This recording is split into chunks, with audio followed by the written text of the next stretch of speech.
En gros, tu vas pouvoir sur la blockchain Avalanche développer des sous-réseaux. Donc en fait, c'est comme des petites blockchains qui sont pas forcément petites en termes de taille ou d'utilisateurs, mais qui vont permettre en fait à des entreprises ou à la finance, parce qu'Avalanche à la base c'est vraiment développé pour la finance, de pouvoir s'installer et de pouvoir créer sur leur petite blockchain en fait qui sera validée par Avalanche. Donc ils n'ont pas de souci à chercher des validateurs, etc. Ouais.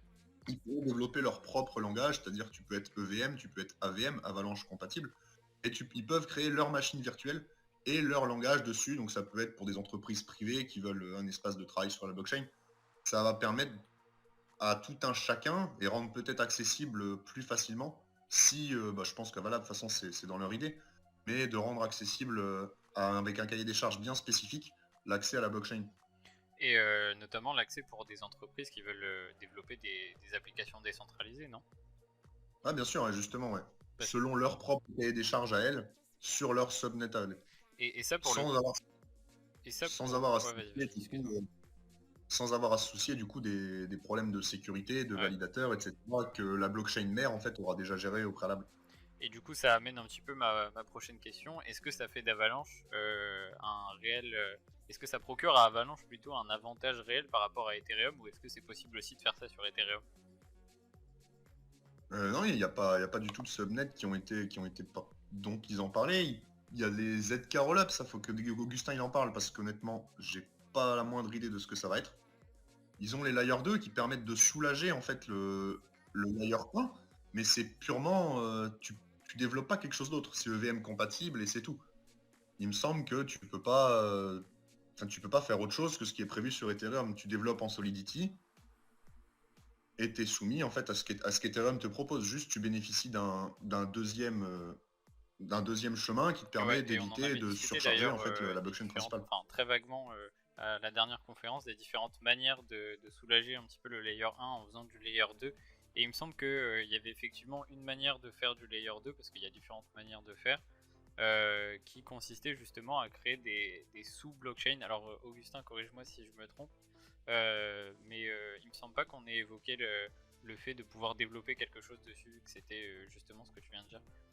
Euh, Si Augustin, tu peux nous corriger si on a dit des bêtises ou nous éclairer de ton savoir. Et oui, je confirme, voilà. Bah écoute, on avait raison. Tout est juste. Oh là là, c'est parfait. Et du coup, je lisais la réponse d'Augustin, j'ai vu la question au-dessus. En gros, le W, ça veut dire Ah wrap, oui, c'est effectivement, emboîté. je le vois souvent aussi, les tokens W devant. Je savais que ça veut dire wrapped, mais je sais pas. Enfin, ça signifie quoi en fait? C'est quand il est déposé dans une application, souvent. Ok, c'est simplement ça. Ouais, non, ça veut juste dire emboîté. Soligno, si t'as des questions plus intéressantes la prochaine fois, écris-les. Parce que là, bon, honnêtement, il sert vraiment à rien ce mec. C'est 1 égale 1 tout le temps, tout le temps, tout le temps. Il n'y a aucune différence entre les deux tokens. Ok, bah, écoute, c'est bon à savoir. Pour reprendre un petit peu le fil de ce que je te disais, du coup, le fait que, admettons que je sois une entreprise qui veut développer une application décentralisée, est-ce que le fait d'avoir ma propre blockchain et ne pas me soucier des problèmes de validateur, etc., c'est tellement un avantage que ça me ferait pencher ma volonté de développer mon projet sur Avalanche plutôt que sur Ethereum? Ou est-ce que j'irai quand même sur Ethereum pour la sécurité, parce qu'il y a énormément, elle est énormément développée, il y a beaucoup d'adoption, etc. Je pense que ça va dépendre surtout de ton cahier des charges et de ce que tu attends de ta blockchain, en fait. Parce que là, c'est clairement toi qui vas demander qu'on te construise, en fait, l'univers qui te correspond Ouais. avec tes besoins. Dans un réseau qui est relativement privé, puisqu'en fait, tu n'es pas sur le réseau principal et tout le monde n'aura pas accès à ce subnet-là. Ouais, ouais, je vois. Tu peux vraiment développer quelque chose de privé. Donc pour certaines entreprises, c'est vraiment Ouais. le problème de la blockchain, enfin le gros avantage et le gros problème, c'est que c'est public. Et du coup, des entreprises qui développeraient quelque chose de privé pour leur entreprise, elles iraient pas sur Ethereum. Enfin, elles peuvent, mais en soi, c'est moins. Elle pourrait totalement le faire, mais tu serais en fait soumis au cahier des charges d'Ethereum, donc le développement en Solidity, et ça s'arrêterait là. Je sais pas, après je suis pas du tout, j'ai pas du tout de connaissances en développement, Ah ouais. Mais j'imagine que tu dois pouvoir, de toute façon, il y a tellement de langages dans lesquels tu peux coder, que tu peux demander à coder dans un autre langage sur ton sous-réseau. Par exemple, les développeurs Solidity, même si on est amené enfin, de toute façon, si on est là, c'est même si on est là pour le profit, pour la plupart, il y a quand même un côté technologique qui est intéressant, et j'imagine que le développement Solidity, ça va se développer. Mais trouver des développeurs Solidity, c'est encore super compliqué pour les entreprises. Et permettre de développer des applications décentralisées sur une blockchain dans le langage, je sais pas, le langage d'applications, par exemple iOS ou Google, les applications dans quel langage elles sont développées. Mais savoir de pouvoir faire appel à ce genre de développeurs pour créer des applications décentralisées, ça peut être intéressant aussi. Et justement, ça vient un petit peu à ce que j'allais dire. On disait la dernière fois, à la dernière conférence, que un des problèmes principaux pour Solana, c'était que c'était pas du Solidity, c'était développé sur du Rust. Il me semble que c'était ça.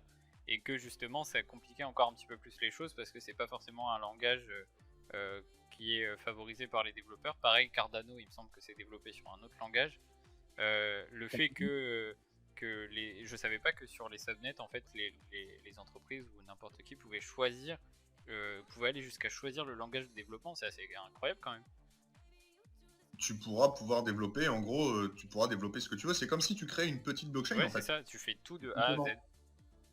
Tout simplement, ouais. Et le Sauf processus que, de création, est-ce euh, il est complexe ou est-ce que. Comment ça se passe bah, concrètement? Est-ce que tu sais? j'en ai aucune idée et c'est pas encore déployé. Ouais, Donc, c'est pas encore déployé, ouais, donc à mon avis, ils vont faire. pour l'instant, les subnets, non, c'est pas encore live, donc je saurais pas te dire. Puis après, je pense que ça va dépasser mes compétences de compréhension, puisque de toute façon, je code pas, etc. Après, est-ce que, à ton avis, ils vont voir ça en mode, ils auront leurs propres développeurs, etc. Et donc, t'auras juste à fournir un cahier des charges, parler du projet, etc., dire ce que tu veux, et t'auras les développeurs qui vont faire tout le taf. Ou est-ce que, justement, ça va être toi qui vas devoir faire le taf avec tes développeurs à toi pour développer le truc? Parce que dans les deux cas, c'est un schéma totalement différent, mais les deux peuvent être intéressants. Je sais pas s'ils ont pensé à ça. Après, je sais pas si Avalabs va avoir. Peut-être que ça créera de l'emploi au niveau d'Avalabs. Pour l'instant, je pense qu'ils ont pile le nombre de développeurs nécessaires au fonctionnement de leur projet à eux. Peut-être qu'ils vont recruter du coup pour proposer ce service. Ouais, ça pourrait être grave intéressant. Mais Ça ouais, serait en peut-être les gros, premiers à le faire d'ailleurs. tu proposerais un service entre guillemets clé en main, si on peut dire ça Ouais, comme ça, de création de avec en blockchain. amont des charges, voilà, tout simplement. Ouais. Ouais, effectivement, ça pourrait être grave intéressant parce que je pense qu'il y a énormément d'entreprises qui vont se blockchainiser, si je peux dire. Et ouais, pour le coup, ça pourrait être très intéressant. Il y a Damso qui dit que Cardano s'est pas développé du tout. Et c'est bien parce qu'il introduit ma prochaine question, à savoir est-ce que Avalanche aujourd'hui a des concurrents sérieux? Est-ce qu'il y a des blockchains par exemple qui ambitionnent d'avoir. Enfin, est-ce que tu sais s'il y a des blockchains qui ambitionnent d'avoir une structure similaire ou une structure aussi originale qu'Avalanche, peut-être aussi plus performante? En proposant ce genre de produit, non. Après, dans l'idée, par contre, spéculative, j'en ai une que je suis pas mal, c'est Harmony, ouais. Ouais, je l'ai vu, je l'ai lu Parce aussi tout à que, l'heure. parce que ils ont pareil, ils ont développé déjà un programme d'intensive et je préfère en fait ce qui me dérange, bon Ada on va pas en parler, mais Solana et la BSC bon ça a la cote parce que c'est vrai que c'était super simple, Ouais, tout le monde va sur Binance quand tu commences, tu vas sur la BSC, t'as la Binance Academy, enfin tout est vraiment bien fait, c'est facile. ouais, c'est un peu comme Eagle. Le but c'est l'adoption majeure, quoi. Tu vas, voilà, par exemple, et ce qui me dérange du côté de GLD et de Solana, c'est qu'ils ont investi des millions et des millions de dollars dans la com. Ouais, Et Solana, GLD, il a fallu attendre quand même un an pour pouvoir déposer des GLD et earn des maillards. Enfin, genre ça, on est vraiment les gens sur GLD qui connaissent pas la défi, je les vois tous heureux sur Twitter. Ils ont juste déposé un asset pour en récupérer un autre. Enfin, pour l'instant, ils n'ont pas inventé grand chose de GLD. Ah, pour l'instant, les rendements sont fous. Tu peux déposer, si tu as 100 000 en stable, tu peux faire de l'arbitrage, tu manges bien. Mais pour l'instant, il n'y a rien. C'est de la com et de la com et de la com. après je pense qu'il s'adresse à un public totalement différent. Eagle, il vise, à mon avis, il vise complètement les débutants. Il voit que, enfin, ce qu'ils veulent, et on en a parlé aussi d'ailleurs avec Augustin. Eagle, c'est un peu le projet qui vise l'adoption massive, et même si en soi la technologie derrière est pas forcément meilleure qu'ailleurs, ouais, c'est ça, l'adoption mainstream. Le fait qu'ils rendent la blockchain accessible à tout le monde, d'ailleurs on le voit avec Maillard, c'est fait pour que tout le monde l'utilise au quotidien, etc. sans même se rendre compte qu'il est sur la blockchain. C'est un peu ça, et c'est à ce public-là qui s'adresse, je pense. C'est le problème que ça va laisser, c'est que du coup, pour avoir des capitaux, les capitaux, c'est les mecs qui sont dans la défi depuis des années, ou Ouais. les fonds institutionnels qui vont arriver avec les capitaux. C'est pas des wallets à 6 chiffres, c'est pas quelques wallets à 7 chiffres, ni les débutants qui vont commencer à s'intéresser à la crypto, qui vont déposer par CB sur Maillard. Ça peut être un premier pas, mais dans l'avenir, qu'est-ce qui va donner envie à des développeurs de développer pour des débutants, des mecs qui arrivent à développer les protocoles de la DeFi 2.0 sur Ether, quand tu vois que tu peux mettre tes pools de farming en lending, bourreau du stable sur la valeur de tes pools, tu commences à avoir des trucs que tu peux faire qui donnent envie à des gens de développer dessus et qui sont intéressants. Ouais.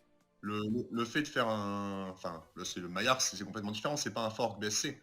Mais le fait de faire un token de farming, bon voilà, sur OGLD, de toute façon, ça va être sûr, ils vont sortir un Launchpad. Pas plus con qu'un autre, je vais aller acheter le token de Launchpad. Hein.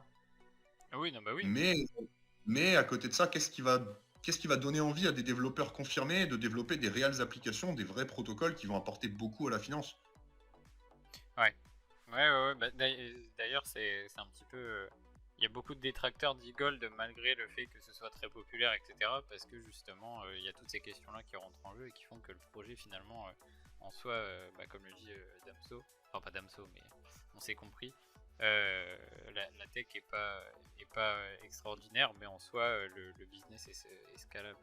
Oui, clairement, ils ont clairement une part de marché à prendre et le fait que ce soit simple, ça va plaire à beaucoup, beaucoup de monde. D'ailleurs, ça a été le problème d'Avalanche pendant des mois et des mois.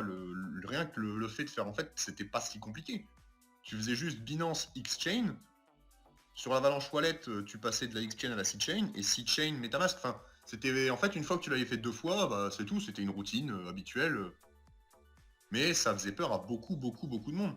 Ouais, Et ça se on en discutait à avec l'époque. MTG sur le Discord, on parlait d'Avalanche quand il en parlait les premières fois. Je me souviens avoir demandé quel était le point faible d'Avalanche à ce moment-là, et il disait que c'était justement l'adoption. Mais au final, une fois que tout le monde a compris un petit peu comment ça fonctionnait, etc., bah on le voit d'ailleurs, hein, Avalanche a subi une croissance incroyable ces derniers mois. Ils ont flip Solana, je crois. Ouais, je crois. En termes de TVL, je crois.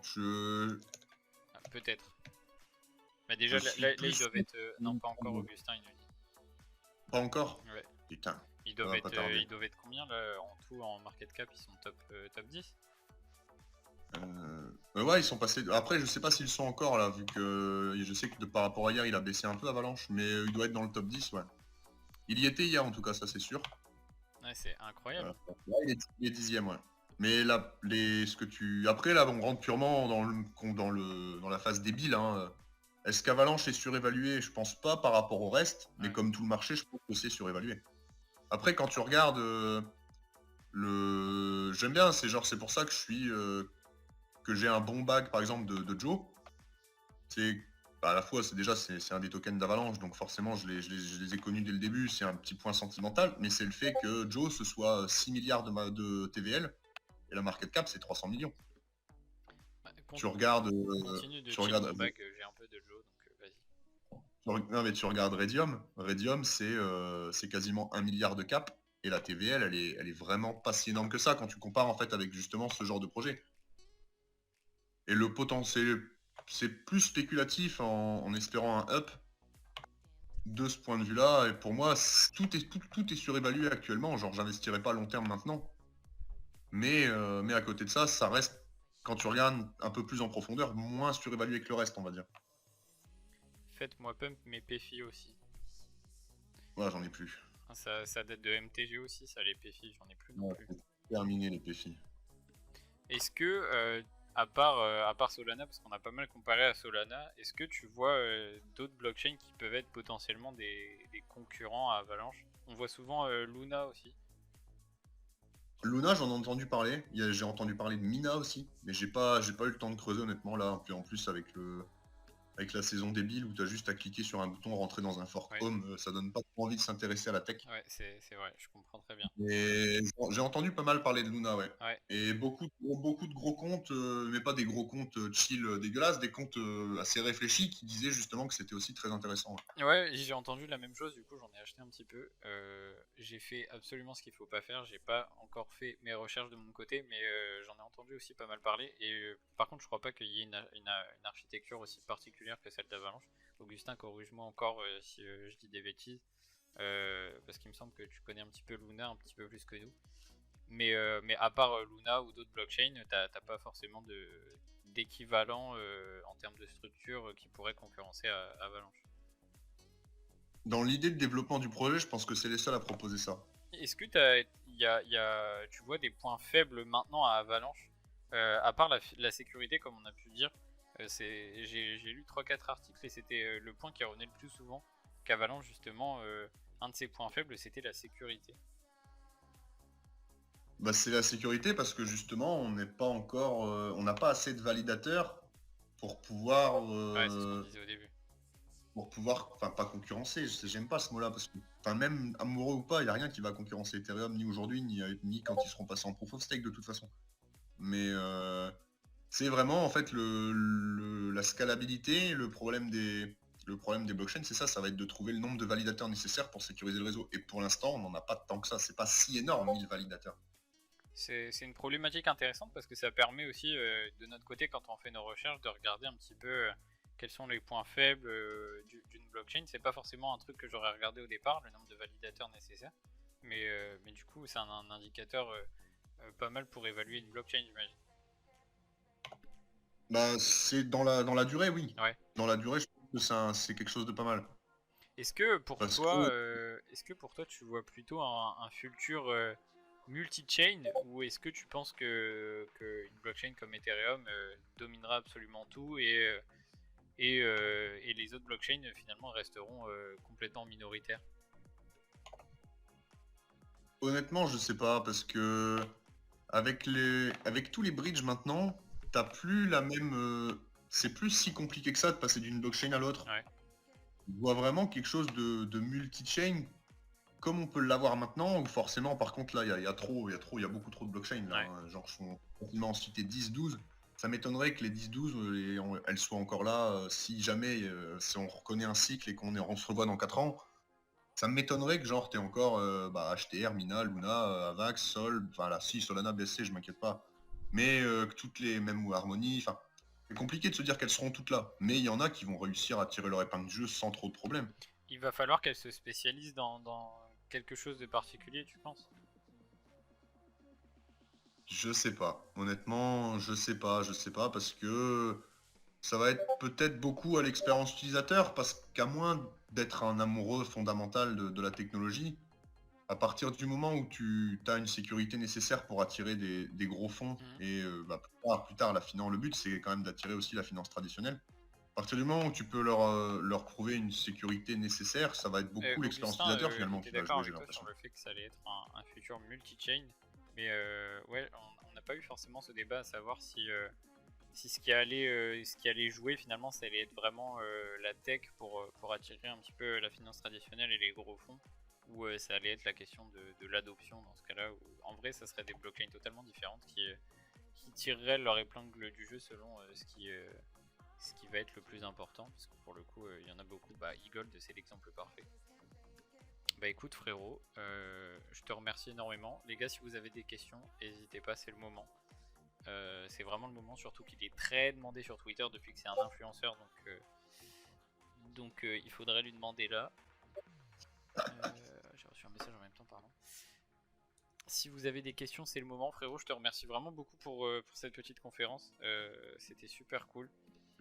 Tu nous as prêté ton temps et ton savoir en voix pieds nus.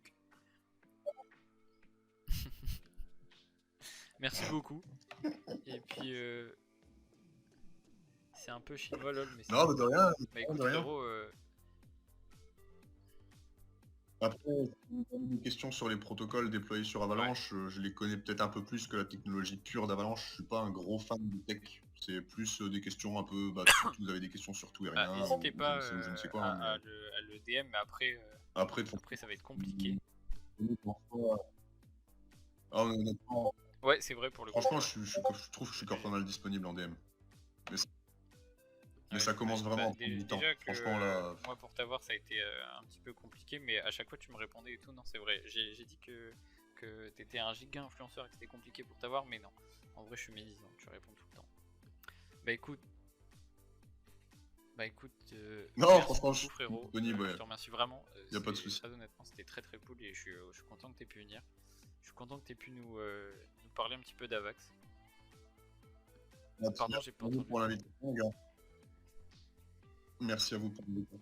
Merci à vous pour l'invitation. C'est toujours cool aussi de pouvoir échanger, pouvoir partager un petit peu, même si je sais pas encore grand chose sur tout ça, pouvoir le partager à des gens qui en savent un peu moins, ou apprendre de nouvelles choses, c'est toujours intéressant. Si jamais on a d'autres sujets, d'autres questions à te demander, j'hésiterai pas à te recontacter.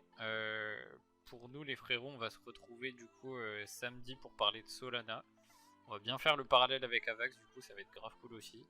Et puis bah écoute, merci tout le monde, merci d'être venu, merci de nous avoir écoutés.